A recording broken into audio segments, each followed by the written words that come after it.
Good morning, everybody. This is Richard back at you. We got Miss Teresa on the camera. We got little Annie always hanging out in the shop, guys. Well, we've just about got our Chevelle done. Really excited about that. Been really working hard on it, but it just goes on and on and on. So we got Bobby's '89 Mustang in the house. We're going to be doing it. Check this out. This is really cool. I just love these little square body little Mustangs. This is a really nice car. Check it out on the side. Love the way it got the wheels tucked into the quarter panels. Isn't that really neat? Love the wheels on the car. Roll cage in it. This is I believe it's a turbocharged 6.0, likes 1,000 horsepower to the rear tires. Really, really neat car. Check this out, Teresa. These cars are really nice. It's really neat to have all this different type of cars in the shop all the time. Just you never know what I'm going to have in here, huh? I think he's got this for sale too. I think he does, yeah. I'm not for sure, but this is a really nice car. Tell you what it looks like under the hood. Now we're going to be doing the tranny in it. It's got a 400 tranny in it with a brake. Right now it's having issues. Big old turbo. What I like about this, I was able to use the manifolds. I still think that's a manifold kit. That's not a stock manifold, but you can use truck manifolds, I've heard, and turn them around and use them sometimes on different vehicles. But it turned out really nice. We're going to be excited to get it up in the air. I want to see if there's a lot of metal in the pan. We've already got a bunch of stuff ordered coming for it, but got a pump laid out. You know how it is with trans brakes and 400s. They like to eat pumps. So I got a really, really nice pump laid out for him that almost don't look like it has any miles on it. So well, anyway, guys, I'll get this up on the lift, and we'll look in the pan real quick. Hang on. Okay, we got our Mustang up in the air. See what it looks like under here. So it's got a 400 in it. You can see with a turbo exhaust dumps right here in this O2 sensor.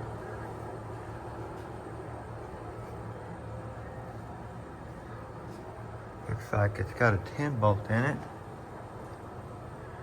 Double adjustable shocks. Got some aftermarket lower control arms and upper control arms, I see. The car's been sitting for quite some time. We're going to get the pan off this and see what's going on inside, see if there's any metal. Now they did have the pan off too, though. That's what's bad about it. And I'm not sure exactly what all they did, but let's get the pan off this thing. Okay, we've got the pan off of the Mustang. Everything looks intact. Made a mess, of course, but we definitely got an issue. We're gonna take it out and see what we got going on right there. That's some big old chunks, so we'll see.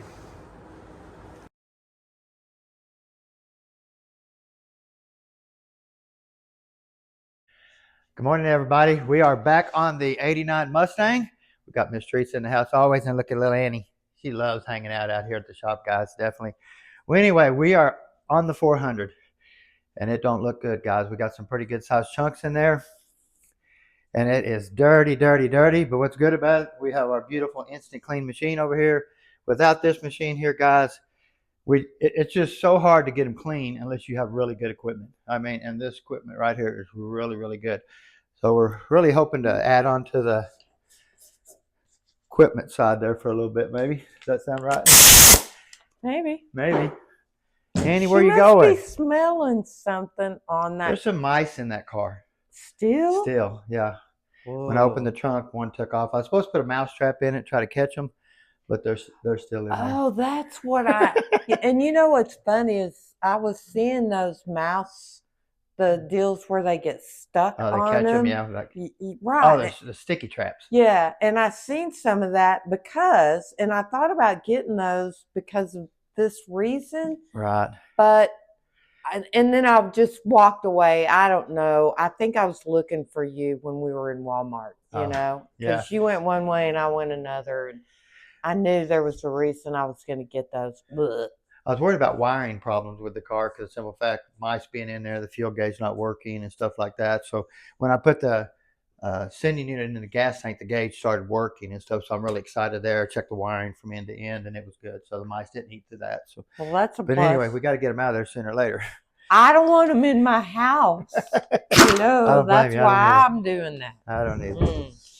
So let's get this thing apart real quick so I can call Mr. Bobby and talk to him about it. Got some pretty good sized chunks in here.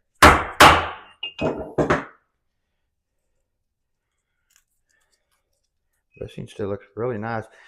These tail housings will normally they have a narrow bushing in here. I always go back with a wide bushing, and the bushing sticks out of the housing just a little bit towards the inside, but it still gives it a lot better stability when you go with the wide bush instead of a narrow. Now this is a trans brake unit, fully manual, reverse pattern. In other words, it goes from park, reverse, neutral, first, second, and third. Normally it'd go park, reverse, neutral, drive, second, and first. Totally backwards when you do the trans brake stuff. Now this is the solenoid here that activates the trans brake. When you push the button, this solenoid activates and puts it in reverse and drive at the same. When you got it in drive, you turn this on. It puts the reverse on. That way it locks the tranny down. It can't go nowhere. When you let go of the button, it takes it out of reverse. The car goes forward. Now this is a brand new solenoid. He was having issues with it, and he said this valve was stuck right here. This has a spring in here behind this valve. It just makes it a lot quicker release instead of the valve floating back. When this solenoid got a little button right there, okay, that right there pushes on it. Okay, when it pushes on it, shoves it forward, and then when the solenoid releases, this spring helps push the valve back. That way it gets a quicker release off the trans brake, and the car gets moving quicker on the starting line.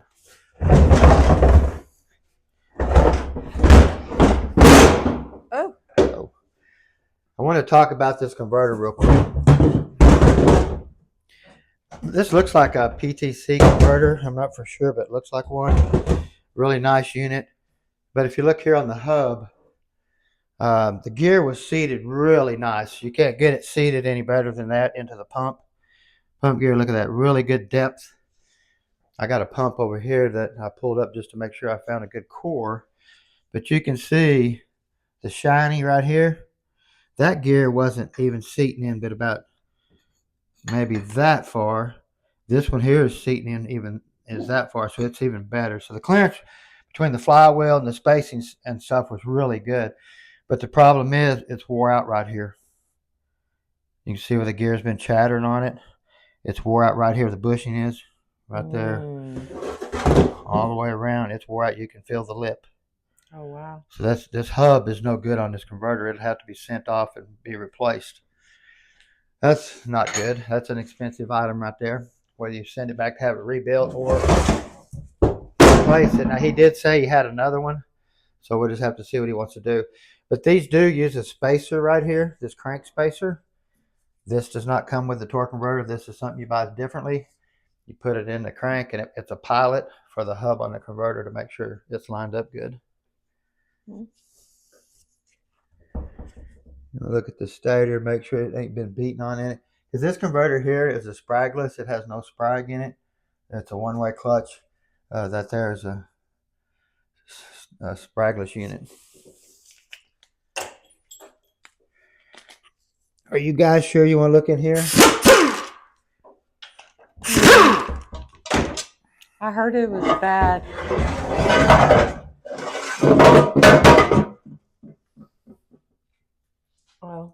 Oh.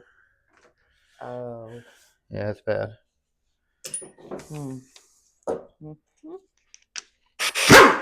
Now, I don't remember if he said he never serviced it since the tranny's been out, and it's been out for 5 years that I know of, since we did this unit. It does have a screen filter. On these high flow units, when you have a trans brake, you have to move a lot of fluid. A stock filter will not move enough fluid to supply the pump the fluid it needs, so you have to go with a screen style. These are cleanable to a certain extent. Oh, there's a piece of seal. That's part of a seal, so we know we've got something going on crazy.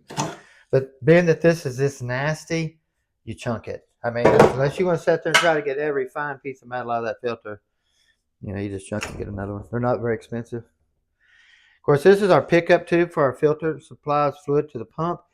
Normally, there's just one O-ring right up in here. We always stack two. This is above fluid level, so if you get a seal that gets hard, it's capable of sucking air since fluid is down below it. Sucking air here, not good. Agitating the pump. Okay, if you notice, we don't have no governor tubes going from here to here for your governor. Totally gone. There's no holes for your passing gear switch. Normally there'd be a passing gear switch right here that would hook to a wire and went up to the gas pedal. So when you push the gas pedal down, it'd send 12 volts down here to the transmission and kick it down to passing gear. Now this is a modified valve, stock valve box.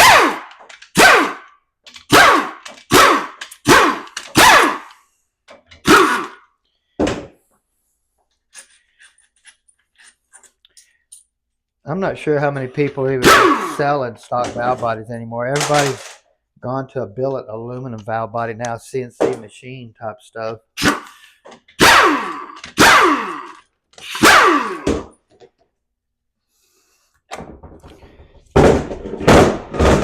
Now, one thing about this is you have to keep the gaskets with the valve body. Your gaskets in your overhaul kit are not going to fit this.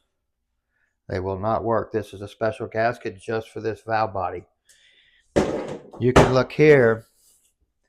You can see where they modified it here. Put a plug, did a bunch of machining here through troughs and stuff. Added a little funny looking thing here.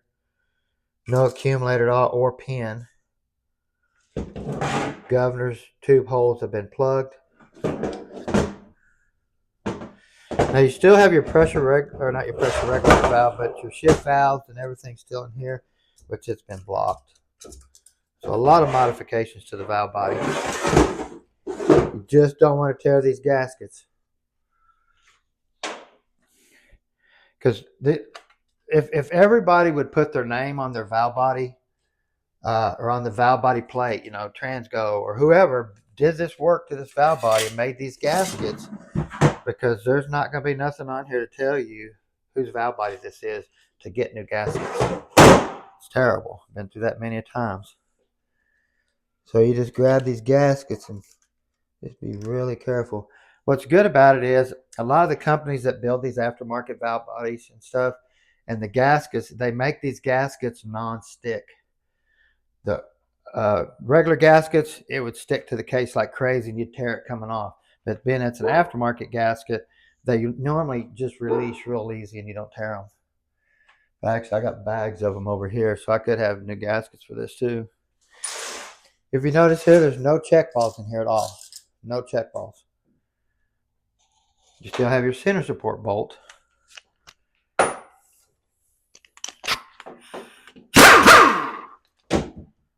Hollow bolt.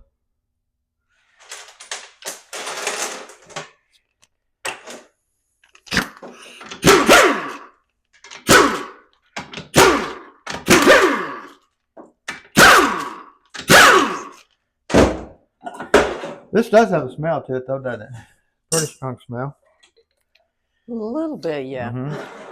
This is our servo here in our accumulator system. This is our servo that applies the reverse band. This is our accumulator system here. Anytime you do a trans brake, you're going to be leaving these two seals off, this one here and this one here. Leave them totally out. They modified the valve body and stuff to accommodate for it. So you do have your little mystery nail. We always take and bend that up. That way it don't fall out. Normally they just shove them in the hole. You stand the case up in the parts washer, the nail falls out, and then your linkage slides in and out. All that nail does is keep the linkage from sliding in and out. Just take and bend it a little bit more.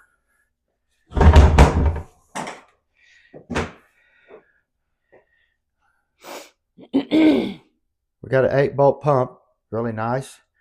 You don't see that too often. I mean, you do see it, but you don't see it a lot anymore. Hard to find them. If you look at this pump here that I found, if you notice, you got 1, 2, 3, 4, 5, 6, but you have these 2 bolt holes not even there. Now your stator body will have all the bolt holes. They did not make a stator that I know of that did not have all the bolt holes, but they did not put them in the pump bodies. Now even the case might have the threads in here for the bolts that are here, but they didn't put them there. There's no pressure pushing this pump out of the tranny like a 350 or something like that. But to get these other bolts, all I do is bolt the pump all back together, line it up and everything, torque it down, and then I just drill these 2 holes.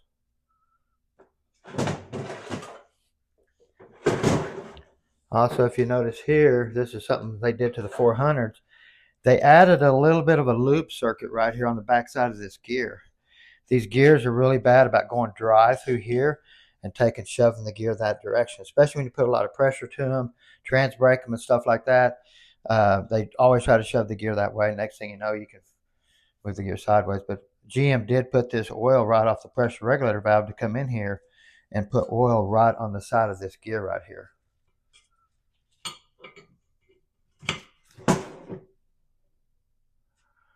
You're going to think a pump could run dry, but it does.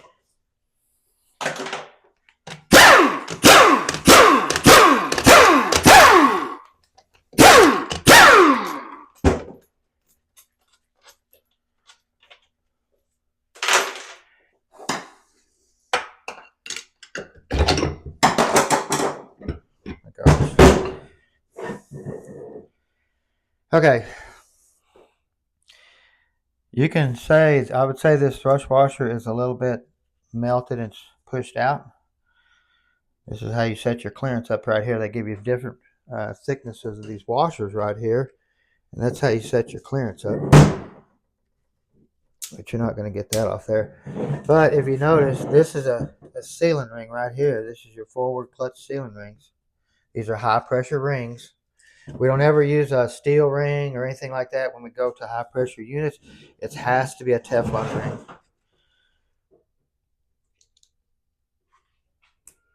Okay.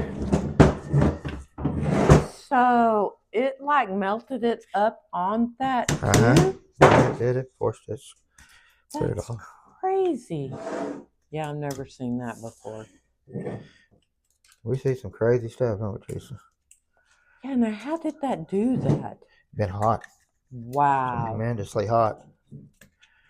What happens is going on is something's happening back here in the back of the unit, shoving everything forward, and it puts so much load on this washer, it just pushed it out.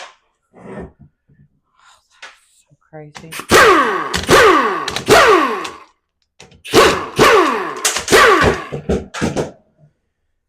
I didn't see it pushing it out, but it pushed it up and... Or just... Yeah, exactly, like you said, exactly. Wow. Oh.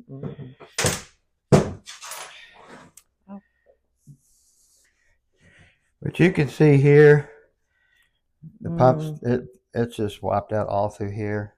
If you look at this,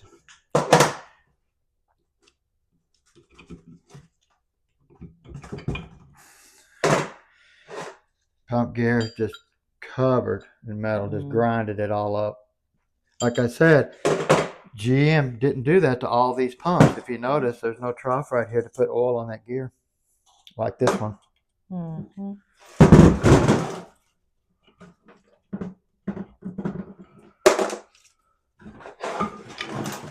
Put them side by side, you can see where it is. And you can actually make that. If you got something, come in here and just cut that down right here. You can actually do that yourself. It's not very much. You don't need much. Just a little bit to add some extra oil back on the back side of that gear. So look at that. It wipes them out. If you notice this side, you can't tell, but this side's still nice and black, like it's almost never been touched. Maybe we can see it here.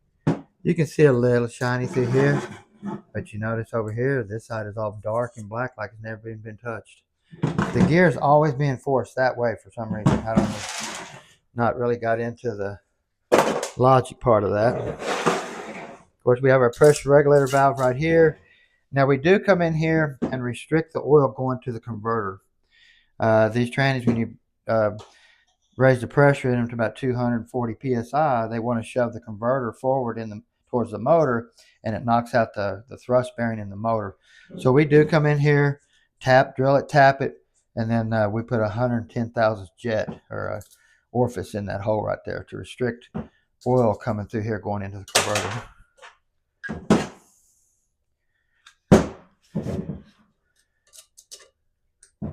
This is your pressure regulator valve here. It's stuck solid. It won't move at all. I mean solid. Let's get down here and see what else we got going on. Now this is the forward clutch that moves it forward. And of course, the sealing rings on the stator that was smashed and burned up is what applies this clutch right here. You notice it does have the Allison school bus, really high metallic aggressive clutches in here. No wave. Didn't burn the clutch up yet. You know, that sealing goes right through here, these seals. These two here, right here. Blow oil through that drum, pushes that piston out right there to apply the clutch.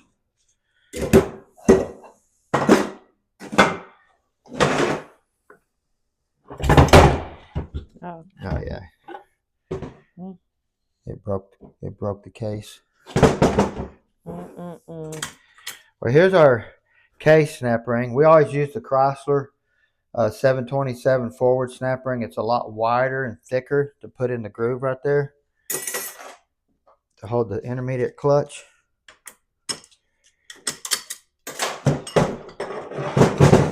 Now, this is your third gear clutch right here. Still has the really high aggressive Allison clutches in there.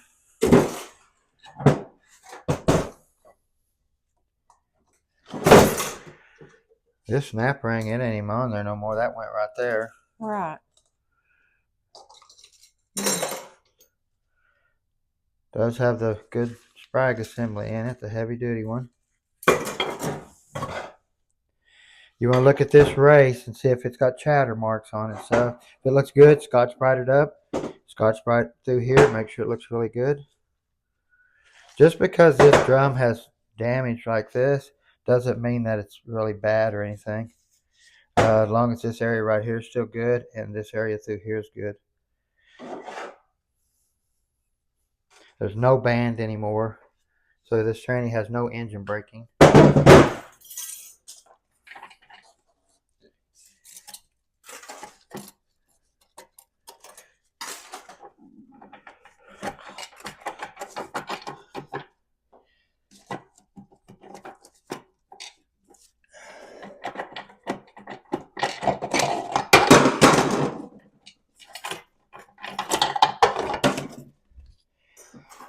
Yeah, we just blowed everything out of here. And we do have the 4L80E intermediate clutch pack in here. Got the thin clutches, thin steels. Now you notice I did leave the wavy in here. Second gear can hit really hard in these units, and it doesn't have to just really bang in second gear because the clutch is so big. But it broke the case right down in here and knocked all the lugs off the case. Wow. Let's see, 1, 2, 3, 4, 5, 6, 7, 8. We do have 8 bolts here. Of course, we had 8 bolts to start with, but a lot of times this lug might not be here. This one won't be here, or this one right here won't be there, or this one will be here and it won't be tapped. So you can drill and tap it. So a lot of different ways GM did these, kind of for no reason. I don't even think they knew what they were doing at the time.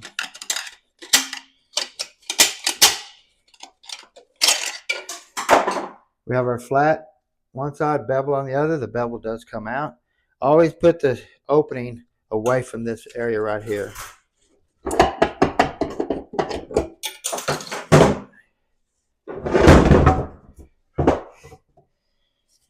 Snap it in there.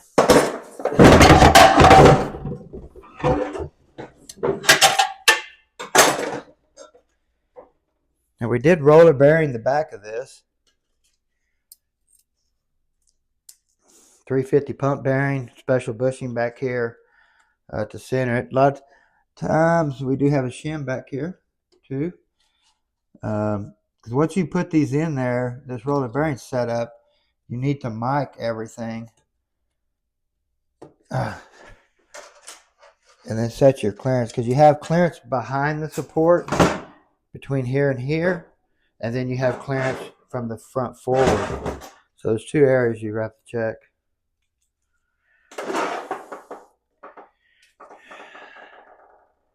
I mean, the band's smoked. If they would have stopped right when this happened, there'd be so much less damage. But when it happened, they just kept trying to go and go and go.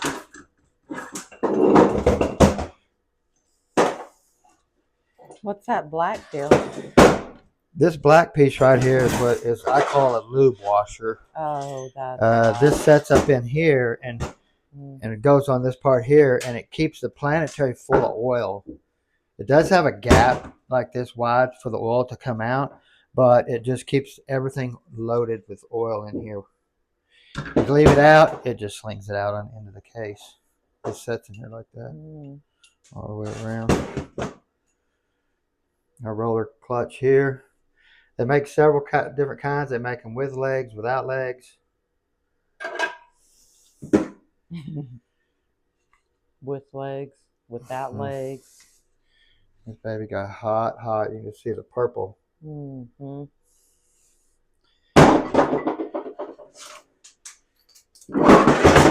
Ain't a whole lot left, unfortunately. Good thing he lives in Amarillo. This is one of those show and tell things. Yeah. Right? Yeah.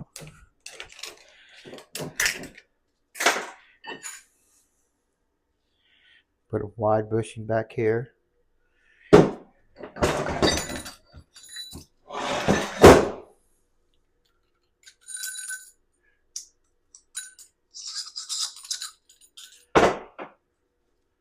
So many bearings and stuff in here. Races.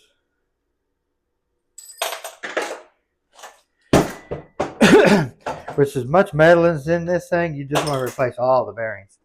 Just trash them. They're going to be all junk. Now they do make bearings that have where every other bearing is missing. So if you find you some bearings that are that way, don't use those. Get the ones that are fully loaded. They do have them that way. Every other bearing's missing.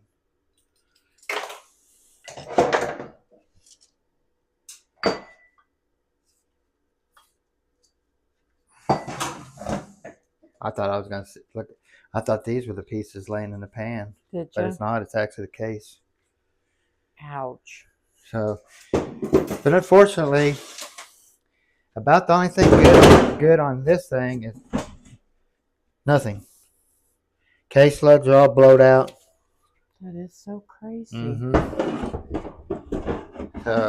And on this one here, we actually lowered the pressure a lot on this one because we knew he was going to be doing. He lives out in the country, so he does a lot of town hopping, 30 miles on the highway, 30 miles on all that type of stuff. And of course, these 400s, when you lock them down to 240 psi or whatever, they just don't like that stuff on the highway. Quarter mile at a time, stuff like that, eighth mile at a time, push it back. It ain't too bad on them. But when you get up on the highway and take off, 40 miles at 240 psi, it's really hard on that pump. So I'm going to try to get something together. Basically, he's looking at a whole core to get this back, plus everything it takes to fix it, plus a converter, and then trying to do some more upgrades to it to make dang sure that case doesn't break again. But even if you put all the updates there, you can still break the case. It doesn't matter. If you just make it shift so hard in second gear, that does happen. But I left the wave in there, everything to make sure it doesn't happen. It did anyway, so it is what it is. When you have a race car, it is what it is, man. I mean, I have a race car that can tear up anything if you don't maintenance it and all that type of stuff, Teresa, huh? It's all about maintenance. Like I said, the pan was never taken off this for 4 or 5 years. Never known what it was like, what was going on, anything like that. These race car trannies, they have to be serviced. If I build my unit and I go to the track, the very next weekend before I go out again, that pan's dropped and cleaned out and checked. It's just how it is. We've gone to races before, and the car moved backwards on the starting line because of a sealing ring leak or something like that. Remember, Teresa? I mean, so we've go to the finals and lose because my transmission messed up because I didn't service it or something or didn't check it. So if we go to a big race, that train is out of the car. Check, put back in, gone. We're going to the race. Huh? Kind of crazy. But anyway, guys, we want to thank you for watching. We really appreciate y'all. We enjoy doing it. We have a lot of fun. And he's always hanging out. We got Miss Teresa always on the camera enjoying it. So, but hey, don't forget to subscribe, push your notification bell, and all that crazy stuff. But anyway, have a great day. Some of our items have come in for the 400 Turbo Mustang. So we're really excited about that. Getting things cleaned up. 480E drum come in like that. So new band. So this was a train wreck for sure. Going to take a lot to clean it up and get it back together. Going to take a lot of parts, but I give the customer two options of cases. I got a 10 bolt, or excuse me, an 8 bolt case, stock bell housing. That way, if something happens to the bell housing, we can cut it off, put an ultra bell. I also give him an option of I have a it's a 4-wheel drive case, but GM never drilled it out for the 4-wheel drive dust cover, so it's got a really thick lip all the way around. But the only problem is, if you notice, this lug hasn't been drilled and tapped for a bolt, which I can do that with no problem. But if you notice, this lug over here, it's not even there. If you look here, this lug is here. So we can put an ultra bell on this case, but it would only be held on with 7 bolts. So I'm kind of wanting to save this one because it's a thick lip on the sides, really thick compared to this thin one, see? So these are really good for race cars too, because it's harder to tear the bell housing off. Once you get up to 1,000 horsepower, it's going to happen to a 400 case. It doesn't matter. But I like to bolt the bell housing on with 8 bolts instead of 7. So anyway, that's what we're going to do. We're going to go back with the 8 bolt case. That way later on, when he can afford doing the bell housing, we can cut the bell housing and put it on there. So anyway.